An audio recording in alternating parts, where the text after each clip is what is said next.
Please, don't hurt her. She's just a baby. The desperate cry pierced the quiet evening air in Central Park. 8-year-old Luna Walsh jolted awake from her makeshift bed behind a park bench, her heart pounding as she saw 3 men in dark masks surrounding a young woman pushing a fancy stroller. "Give us the kid, lady!" one of the masked men shouted, grabbing the babysitter's arm roughly. Gabrielle Santos was shaking with terror, trying to shield the stroller with her body. "No, please, I'll give you money, anything you want." Luna watched in horror as one man lunged for the baby carriage. Without thinking, the small homeless girl jumped up and grabbed a handful of rocks from the ground. "Hey, leave them alone!" Luna screamed, throwing rocks at the kidnappers as hard as she could. The men spun around, startled by the unexpected attack from such a tiny defender. In that moment of confusion, Gabrielle broke free and ran, abandoning the stroller in her panic. "The nanny's gone! Grab the baby and let's go!" one kidnapper yelled. But Luna wasn't done fighting. She threw herself between the men and the crying baby, her small arms spread wide. "You won't touch her!" Luna shouted, even though she was trembling with fear. The kidnappers hesitated, confused by this fierce little girl who dared to stand against them. That hesitation was all Luna needed. If you're someone who appreciates stories about courage against all odds, we'd love for you to like and subscribe. There's much more of this incredible journey ahead. The 3 kidnappers stared down at Luna in disbelief. Here was this tiny, dirty homeless girl standing between them and $1 million baby. Her clothes were torn and too big for her small frame. Her dark hair was tangled, but her brown eyes burned with determination. "Get out of the way, kid!" the tallest kidnapper growled, stepping closer. "This doesn't concern you." Luna's heart was beating so fast she thought it might explode, but she didn't move. Behind her, baby Charlotte was crying loudly in her expensive stroller, reaching her tiny hands toward Luna. "She's scared," Luna said, her voice shaking but strong. "You're scaring her." The second kidnapper laughed. "You think we care about some brat's feelings? Move, or you'll get hurt too." But Luna had lived on the streets for 2 years. She knew how to survive, and she knew how to run. More importantly, she knew that sometimes you had to fight for people who couldn't fight for themselves. "I said no," Luna repeated, this time louder. The tall kidnapper reached out to grab Luna's arm, but she was ready. She ducked under his hand and quickly pushed the stroller away from the men, running as fast as her small legs could carry her. "She's got the baby! After her!" one of the men shouted. Luna ran through the dark park paths, pushing the heavy stroller in front of her. Charlotte was still crying, but Luna kept talking to her in a soft voice. "It's okay, little baby. I'm going to keep you safe. I promise." Behind them, Luna could hear the men's heavy footsteps getting closer. The stroller was slowing her down, but she wouldn't leave the baby behind. Never. Luna knew these park paths better than anyone. She had been sleeping here for weeks, hiding from police and social workers who wanted to put her back in foster care. She knew every tree, every hiding spot, every way to disappear. She turned sharply left, pushing the stroller down a narrow path that led to an old maintenance building. The door was broken, and Luna had been using it as shelter when it rained. "Come on, baby," Luna whispered, lifting Charlotte out of the stroller. "We have to hide." Charlotte was maybe 6 months old, with soft blonde curls and bright blue eyes. Even in the dark, Luna could see that her clothes were expensive. A tiny white dress with lace, little pearl shoes, and a golden bracelet on her tiny wrist. Luna carried Charlotte into the abandoned building and hid behind some old equipment. She held the baby close to her chest, trying to keep her quiet. "Shh, shh," Luna whispered. "We have to be very quiet now." Through a broken window, Luna could see the kidnappers with flashlights, searching the area. They were getting closer to the building. "Where did that little rat go?" one of them said angrily. "She can't have gotten far. She's just a kid," another replied. Luna held her breath and pressed Charlotte closer to her. The baby seemed to sense the danger and had stopped crying, just making small, whimpering sounds. The men searched for another 10 minutes before giving up. "Forget it. The cops will be here soon. Let's get out of here," the tall one said. "But the boss is going to be furious. That baby was worth millions. Better than going to prison. Come on." Luna waited until she couldn't hear their voices anymore before she moved. Charlotte had fallen asleep in her arms, feeling safe and warm despite everything that had happened. Now Luna was alone with a baby, and she had no idea what to do. She looked down at Charlotte's peaceful face and felt something she hadn't felt in a long time, the need to protect someone else. For 2 years, Luna had only thought about surviving each day. But now she had someone depending on her. "What am I going to do with you?" Luna whispered to the sleeping baby. Luna had been on her own since she was 6 years old. Her mother had died of a drug overdose, and she had no other family. The foster homes had been worse than living on the streets. Mean families who only wanted the government money, or worse, people who hurt her. So Luna had run away and learned to take care of herself. She found food in garbage cans behind restaurants, slept in parks and abandoned buildings, and stayed away from adults who might try to send her back to the system. But a baby was different. A baby needed milk, Diapers, warm clothes. A baby needed things Luna couldn't provide. As the hours passed, Charlotte started to wake up and cry. She was probably hungry and needed a diaper change. Luna tried to calm her down, but she didn't know much about babies. "I know you're hungry," Luna said softly, "but I don't have any food for you. I don't even have food for me." Luna looked through the expensive diaper bag that had been attached to the stroller. Inside, she found baby bottles, formula, diapers, and even some baby food. There was also a wallet with credit cards and cash. Luna had never stolen anything in her life, even when she was starving. But this was different. This was for the baby. She mixed some formula in a bottle like she had seen on TV and gave it to Charlotte. The baby drank hungrily, her little hands grabbing at the bottle. "There you go," Luna said with a smile. "That's better, isn't it?" After feeding Charlotte and changing her diaper, Luna sat in the dark building thinking about what to do next. She knew she should call the police or find a way to return the baby to her family. But Luna was terrified of cops. They would take Charlotte away and put Luna back in the foster system. But as she looked at Charlotte's trusting face, Luna knew she couldn't keep a baby who belonged to someone else. Somewhere, there were parents who were probably crying and scared, not knowing if their little girl was safe. The next morning, Luna decided to find a way to get help. She wrapped Charlotte in her own jacket to keep her warm and carried her to the edge of the park. From there, she could see police cars and news vans gathered near where the kidnapping had happened. Luna stayed hidden behind trees, watching as police officers and reporters talked to each other. She could hear bits of their conversation. "The baby belongs to Theodore Blackwell, the billionaire," one reporter was saying. "The ransom demand was for $50 million. The nanny who was with the baby is still too traumatized to give a clear statement," a police officer replied. "She keeps talking about some homeless girl who attacked the kidnappers, but we haven't been able to find any witnesses." Luna's heart sank. The babysitter hadn't told them that Luna had saved the baby. She had only mentioned her as part of the chaos. As Luna watched, a black car pulled up, and a tall man in an expensive suit got out. Even from a distance, Luna could see the pain and worry on his face. This had to be Theodore Blackwell, Charlotte's father. "Mr. Blackwell," a police officer approached him. "We're doing everything we can to find your daughter." "It's been 12 hours, Theodore said, his voice breaking. "Anything could have happened to her." Luna felt tears in her eyes. She could see how much this man loved his daughter. She had to find a way to return Charlotte to him, even if it meant getting in trouble herself.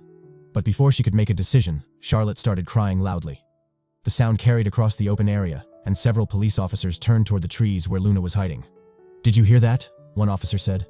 "That sounded like a baby." Luna's blood ran cold. They were going to find her, and they would think she was one of the kidnappers. She had to run, but she couldn't leave Charlotte behind.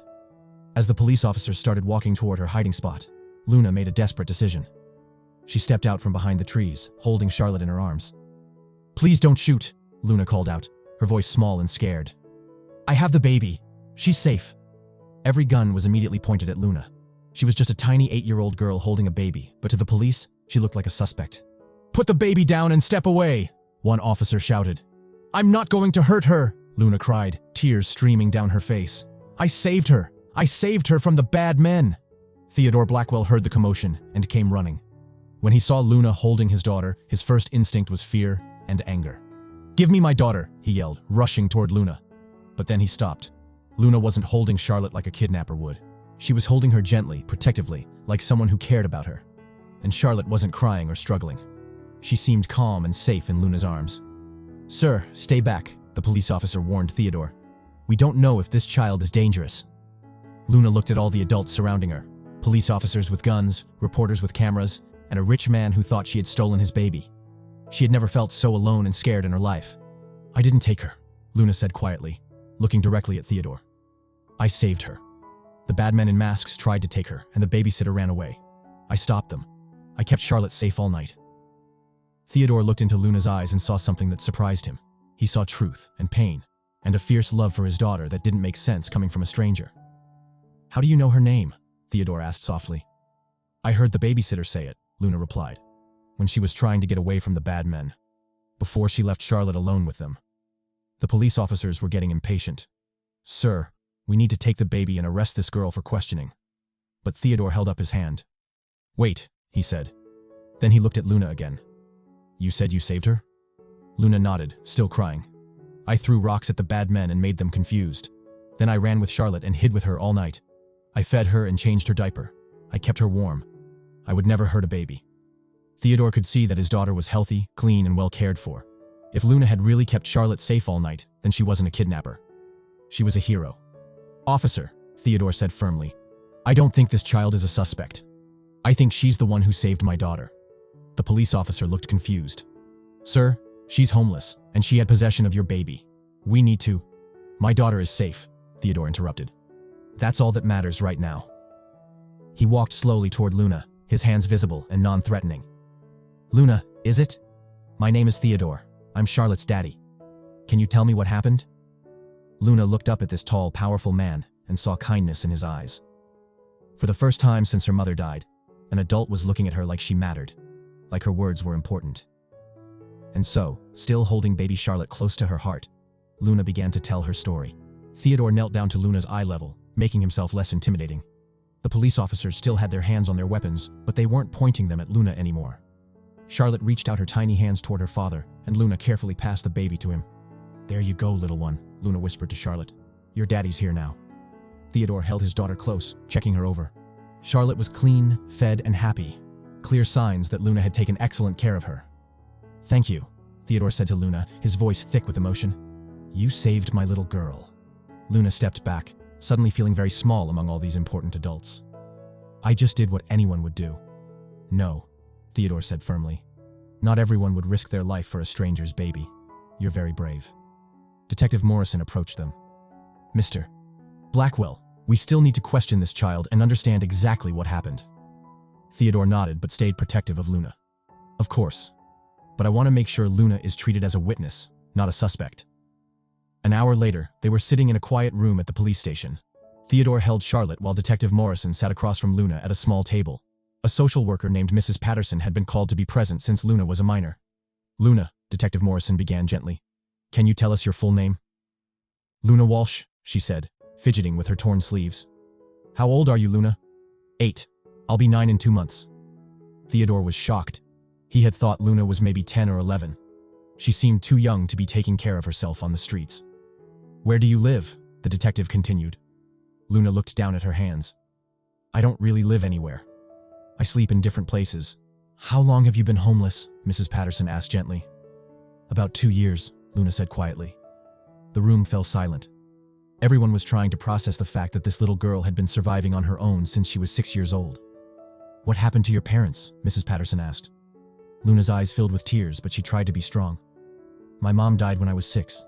She got sick from the bad medicine." Theodore understood what Luna meant. Her mother had overdosed. "What about your father?" Luna shrugged. "I never knew him. Mom said he left before I was born." "After your mother died, what happened to you?" Mrs. Patterson continued. "The people from the government put me in a foster home," Luna said, her voice getting smaller. "But it was scary there. The man was mean, and he hurt me sometimes. So I ran away." Theodore felt his heart breaking for this little girl. "You've been on your own since then?" he asked softly. Luna nodded. "I tried other foster homes, but they were all bad. People only wanted the money the government gave them for keeping me. They didn't really want me." "Luna," Detective Morrison said, "I need you to tell us exactly what happened last night in the park." Luna took a deep breath. "I was sleeping behind the bench near the playground. I heard someone screaming, so I woke up. There were 3 men with masks on, and they were trying to take a baby from a lady." "Can you describe the men?" "One was really tall and had a deep voice. Another one was shorter and had dark gloves. The third one had a red jacket. They all had black masks." "What happened next?" "The lady with the baby was crying and begging them not to hurt the baby. I got scared for the baby, so I threw rocks at the bad men." "That was very dangerous," Mrs. Patterson said with concern. "I know," Luna replied. "But the baby was crying, and I couldn't just watch them take her." "Then what happened?" "The lady ran away when the men got confused, but she left the baby behind. The men were going to take the baby anyway, so I pushed the stroller and ran as fast as I could." Theodore was amazed by Luna's courage. She had risked her life to save a baby she didn't even know. "Where did you take Charlotte?" he asked. "To an old building where I sometimes sleep when it rains. I hid there with her until the bad men gave up looking for us." "And you took care of her all night?" Luna nodded. "She was hungry, so I gave her milk from the bottle in her bag, and I changed her diaper when it got wet. I tried to keep her warm and safe." Detective Morrison looked at Theodore.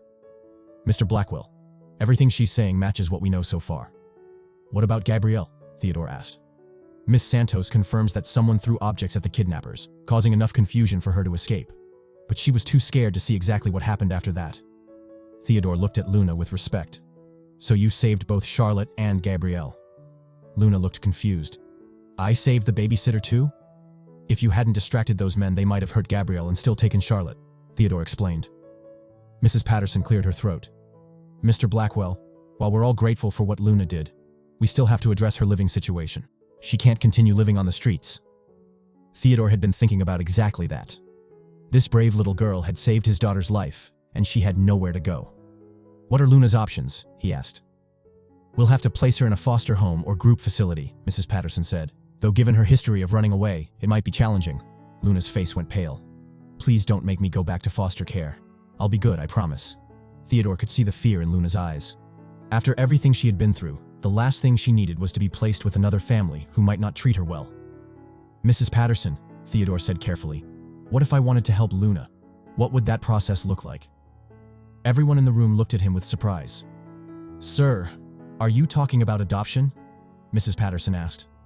I'm talking about making sure Luna has a safe place to live, and people who care about her, Theodore replied. She saved my daughter's life. The least I can do is make sure she's safe too. Luna stared at Theodore with wide eyes. You want to help me? Luna, you risked everything to save Charlotte. That tells me exactly what kind of person you are. But I'm just a homeless kid, Luna said quietly. Theodore's heart ached for this little girl who had been made to feel worthless. Luna, you have a kind heart and incredible courage. Those are the most valuable things anyone can have. Mrs. Patterson looked concerned. Mr. Blackwell, adoption is a complex process. There are background checks, home studies, waiting periods. Then let's start the process, Theodore said firmly. Whatever it takes. What happens to me now? Luna asked nervously. Mrs. Patterson checked her files. For tonight, you'll stay at a temporary children's facility. Tomorrow we'll work on finding you a more permanent placement. Luna's face fell. She had hoped that maybe she wouldn't have to go back to the system. Theodore saw her disappointment and made a decision. Mrs. Patterson, is there any way Luna could stay with me and Charlotte tonight? She's been through a traumatic experience. That's highly irregular, Mrs. Patterson said. You're not an approved guardian. But I will be, Theodore said confidently. I'm going to file the paperwork first thing tomorrow morning. Charlotte had been quietly listening from her father's arms. She reached out toward Luna and made happy baby sounds. Look, Theodore said with a smile. Charlotte wants Luna to stay too.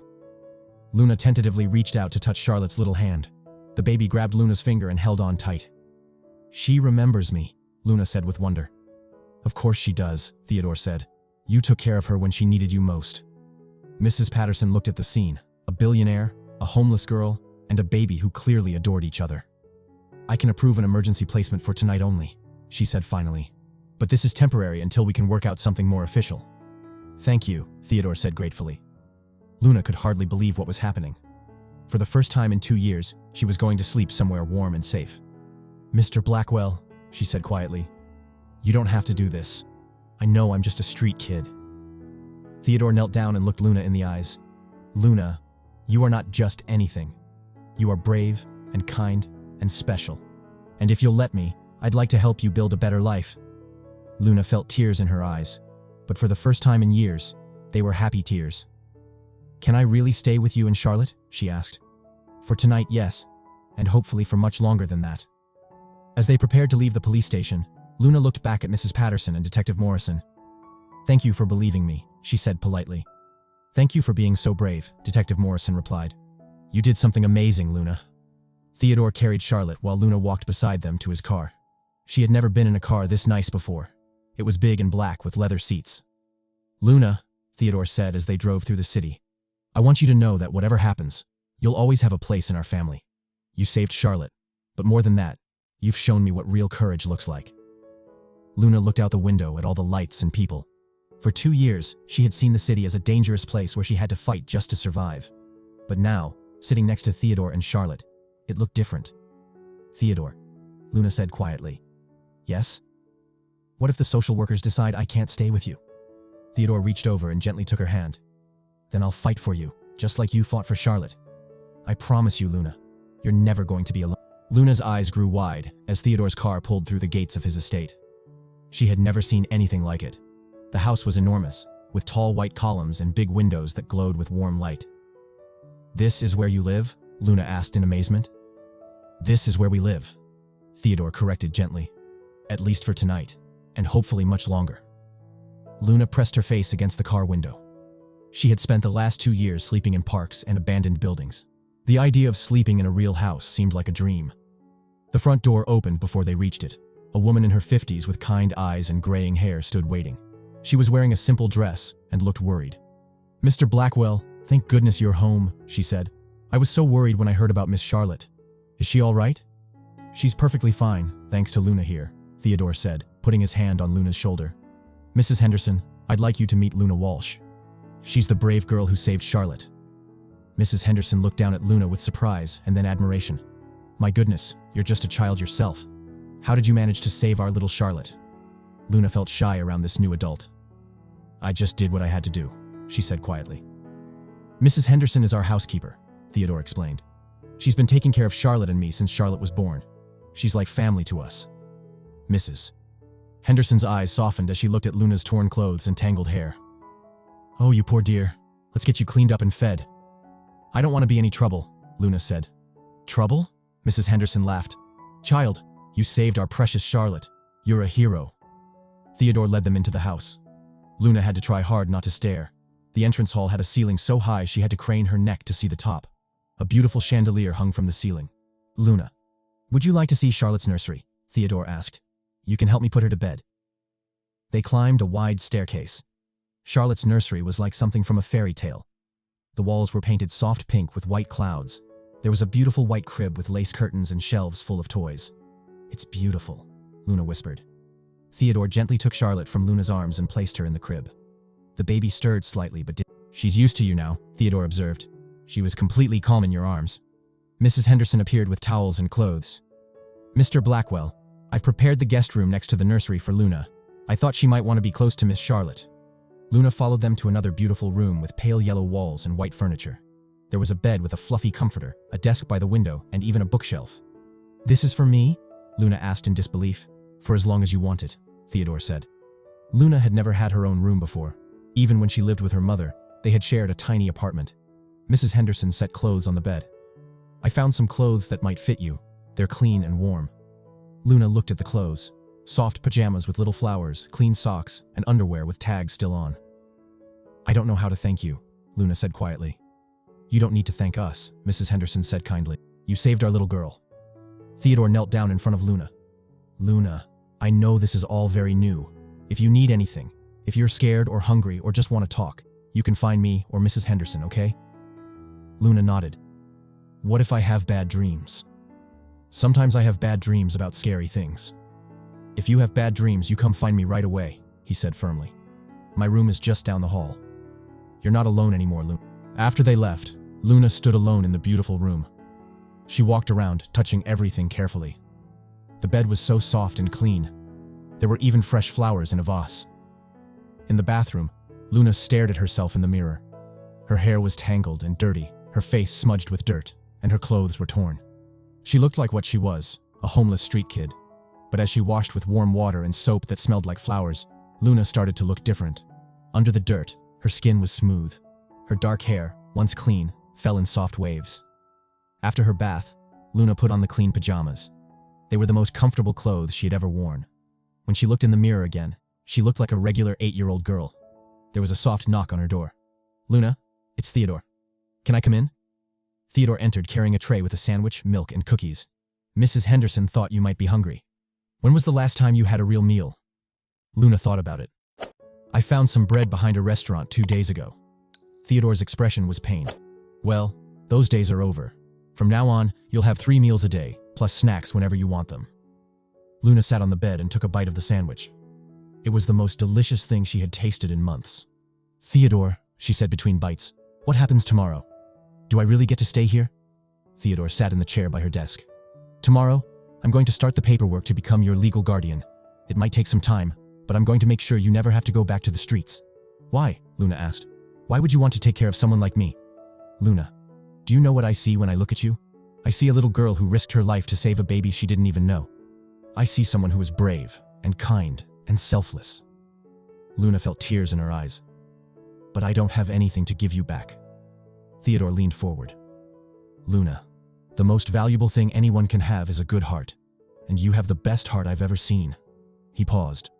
When Charlotte's mother died, I thought my world was over. But watching you with Charlotte today reminded me what really matters in life. What's that? Luna asked quietly. Family. Love. Taking care of each other. You showed me that family isn't just about blood or money. It's about people who love each other no matter what. Luna finished her sandwich. Her stomach felt full for the first time in days. Theodore, what if the social workers say you can't keep me? Theodore tucked the blankets around Luna. Then I'll hire the best lawyers in the country. I'll fight for you, Luna, because you're worth fighting for. Luna had never had anyone fight for her before. Good night, Luna, Theodore said softly. Sleep well. You're safe now. Good night, Theodore. And thank you. For everything. For the first time in 2 years, Luna fell asleep feeling completely safe. She didn't have to worry about someone hurting her, or being cold, or going hungry. She was home. In the morning, Luna woke up to sunlight and the smell of bacon cooking. She heard Charlotte babbling in the next room and Mrs. Henderson's voice. Luna got dressed in the clothes Mrs. Henderson had left, jeans that fit perfectly, and a soft sweater. She looked in the mirror and smiled. She looked like a normal little girl. When she went downstairs, she found Theodore in the kitchen feeding Charlotte her morning bottle. He was still in his pajamas, his hair messy from sleep, but he looked happy. Good morning, Luna, he said with a big smile. Did you sleep well? I slept great, Luna said. I don't think I woke up even once. Mrs. Henderson appeared carrying a plate of pancakes, eggs, and bacon. Breakfast for our hero, she announced. As Luna ate her first real breakfast in years, she watched Theodore with Charlotte. He was gentle and patient with the baby, making funny faces to make her laugh. Can I help take care of Charlotte? Luna asked. I know I'm just a kid, but I did okay last night. You did more than okay, Theodore said. And yes, I would love your help. Charlotte seems to really like you. Charlotte reached out her little hands toward Luna and made happy sounds. Luna took the baby and held her carefully.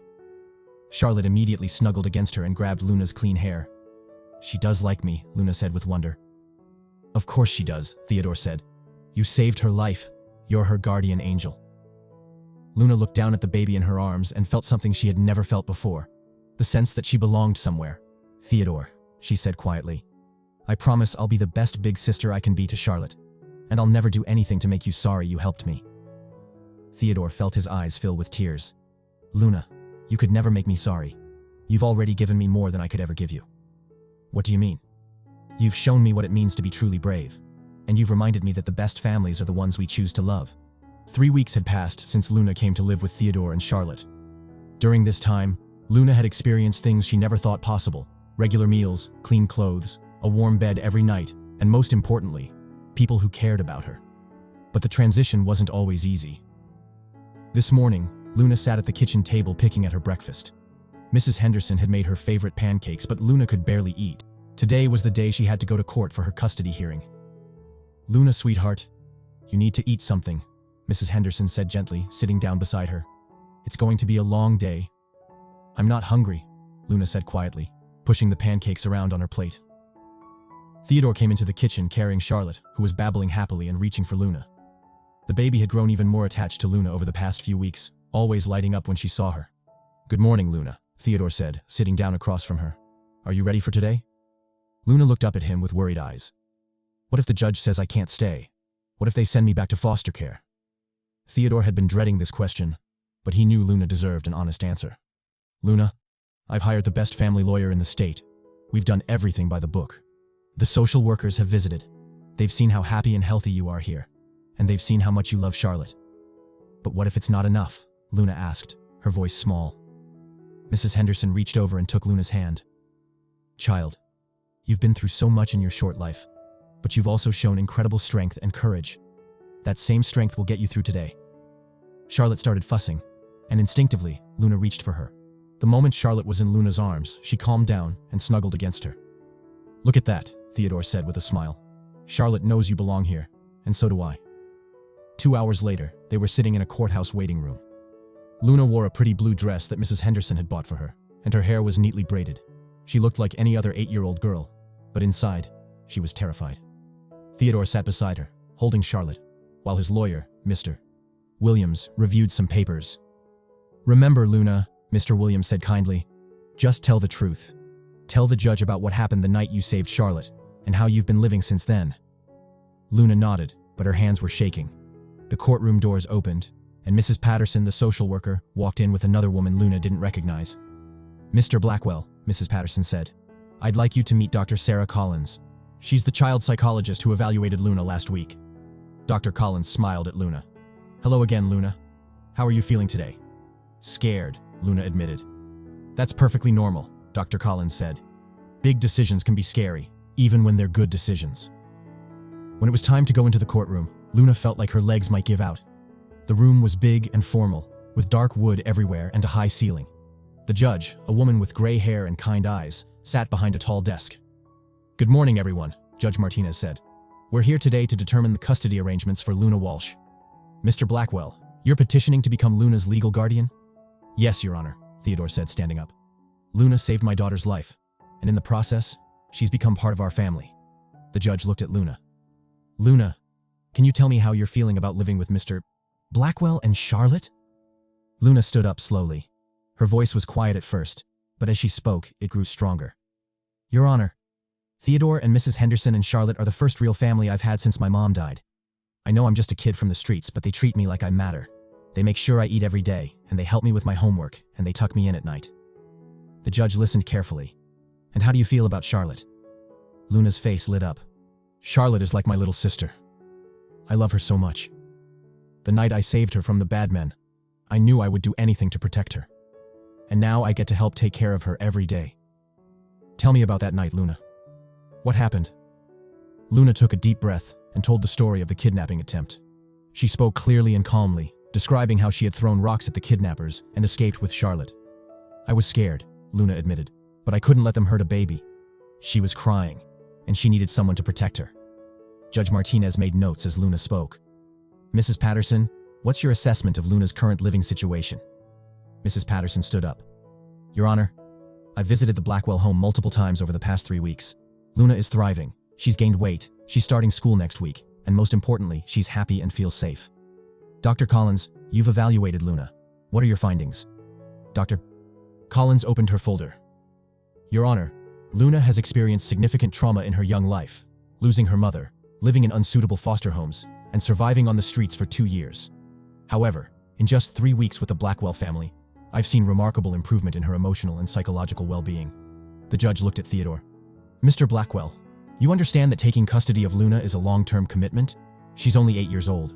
"Yes, Your Honor," Theodore said firmly. "I understand completely. Luna isn't just living with us temporarily. She's my daughter now, just as much as Charlotte is. I want to adopt her officially when she's ready." Luna felt tears in her eyes when she heard Theodore call her his daughter. The judge was quiet for a long moment, reviewing all the papers in front of her. Finally, she looked up. "In my 20 years on the bench, I've seen many custody cases, but I've rarely seen a situation where the fit is so clearly in the best interest of the child." Luna held her breath. "Luna," Judge Martinez said, "you showed extraordinary courage in saving Charlotte. But more than that, you've shown that you understand what family means. Mr. Blackwell, you've provided Luna with a stable, loving home where she can heal and grow." The judge picked up her gavel. "I'm granting permanent custody of Luna Walsh to Theodore Blackwell, effective immediately." Luna burst into tears, but they were happy tears. Theodore wrapped his arms around her while Charlotte babbled excitedly in his other arm. "You're officially part of our family now," Theodore whispered to Luna. "Forever." Mrs. Patterson smiled. "Congratulations, Mr. Blackwell. And Luna, I'm so happy for you." After they left the courthouse, Theodore suggested they celebrate with ice cream.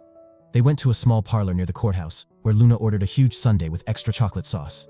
"I can't believe it's real," Luna said between bites. "I'm really going to stay with you forever?" "Forever and always," Theodore confirmed.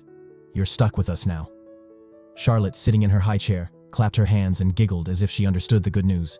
"Luna," Theodore said, "there's something I want to ask you." Luna looked up at him with chocolate sauce on her chin. "How would you feel about changing your last name to Blackwell? You'd be Luna Blackwell officially." Luna's eyes went wide.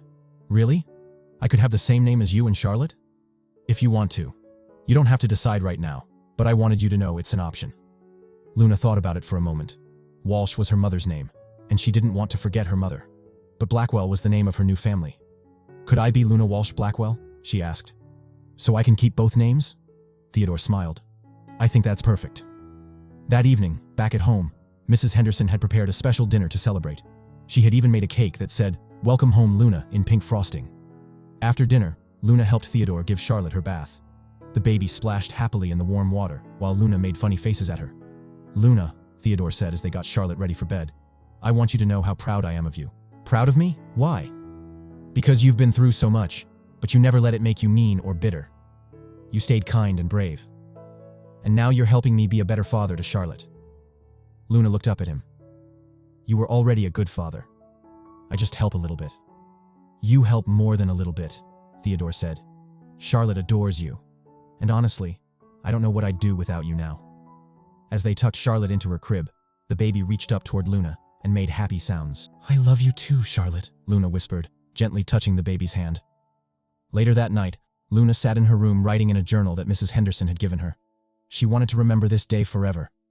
There was a soft knock on her door. "Luna, can I come in?" Theodore entered carrying a wrapped box. "I have something for you." Luna opened the box carefully. Inside was a beautiful silver locket on a delicate chain. "Open it," Theodore said. Luna opened the locket and gasped. On one side was a tiny picture of her mother, and on the other side was a picture of Charlotte. "I thought you should have both of your families close to your heart," Theodore explained. "Your mother who loved you first, and Charlotte who loves you now." Luna felt tears in her eyes as Theodore helped her put the locket around her neck. "Thank you," she whispered. "It's the most beautiful thing I've ever had. Luna, I want you to know that your mother would be so proud of you. She'd be proud of how brave you were, and how you saved Charlotte, and how you've grown into such an amazing little girl."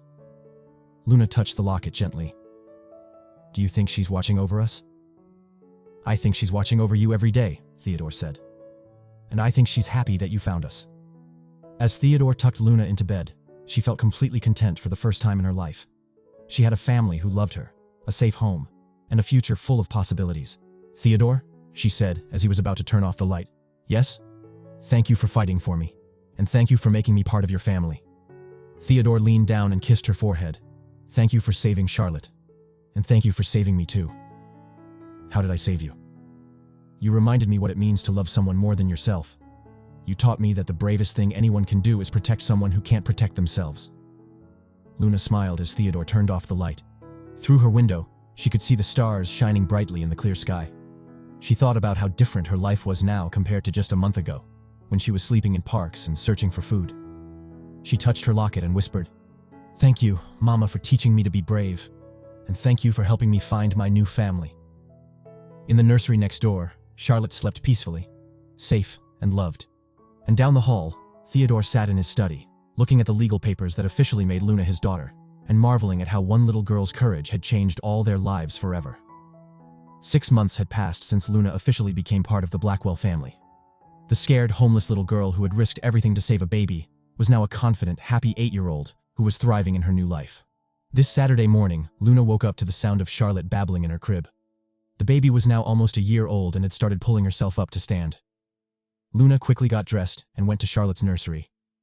"Good morning, little sister," Luna said, lifting Charlotte out of her crib. Charlotte squealed with delight and wrapped her tiny arms around Luna's neck. Over the past months, the bond between the two girls had grown even stronger. Charlotte's first word had been, "Luna." Downstairs in the kitchen, Mrs. Henderson was making breakfast while Theodore read the newspaper. "There are my 2 favorite girls," Theodore said with a big smile as Luna entered carrying Charlotte.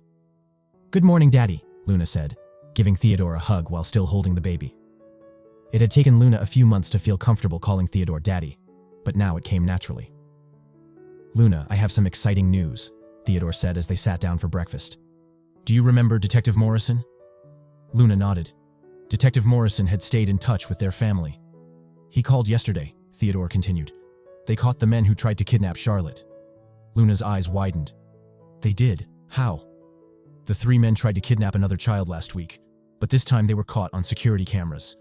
When the police arrested them, they confessed to several other attempted kidnappings, including Charlotte's." Mrs. Henderson set a plate of pancakes in front of Luna. "That's wonderful news. Those men won't be able to hurt any more children." "Detective Morrison wanted you to know," Theodore said, "that if you hadn't been so brave that night, they probably would have succeeded. Your courage saved not only Charlotte, but other children too." Luna felt proud, but also thoughtful. "I'm glad they can't hurt any more babies. All children should be safe." After breakfast, Luna played with Charlotte in the nursery. She was teaching Charlotte how to stack blocks when she heard voices downstairs. "Luna!" Mrs. Henderson called. "You have visitors!" In the living room, she found Detective Morrison and Mrs. Patterson, the social worker. "Luna!" Detective Morrison said with a warm smile. "Look how much you've grown." Luna had indeed grown. Good nutrition and a stable home had helped her gain healthy weight. More importantly, she looked happy and confident. "We have something very special for you, Mrs. Patterson said, handing Luna an official-looking certificate with a gold seal. "What is it?" Luna asked. Theodore looked over Luna's shoulder. "Luna, this is a commendation from the mayor's office. You're being recognized as a young hero of the city." Luna read the certificate. "In recognition of extraordinary courage and selfless bravery in protecting a fellow citizen, we hereby honor Luna Walsh Blackwell as a young hero of the year." "Me? A hero?" Luna asked in amazement. "Absolutely," Detective Morrison said. "What you did that night was incredible. You risked your own safety to save a baby you didn't even know." "There's more," Detective Morrison continued. "Next week, there's going to be a ceremony at City Hall where the mayor will present you with this award officially." Luna looked down at the certificate. "Will Charlotte be able to come too?" "Of course," Mrs. Patterson laughed. "She's the baby you saved." That evening, the family had a special dinner to celebrate. Mrs. Henderson made all of Luna's favorite foods. "Luna," Theodore said as they finished dessert, "I want you to know how proud I am of you. Not just for being brave that night, but for everything you've accomplished since then." "What do you mean?" "You started school and you're already at the top of your class. You've made friends. You take wonderful care of Charlotte. You've learned to trust people again after being hurt so many times." Luna thought about her life now. She was doing well in 3rd grade at the private school Theodore had enrolled her in. She had made several good friends. "Daddy," Luna said, "sometimes I think about the other kids who are still living on the streets like I was. I wish I could help them too." Theodore's heart swelled with pride.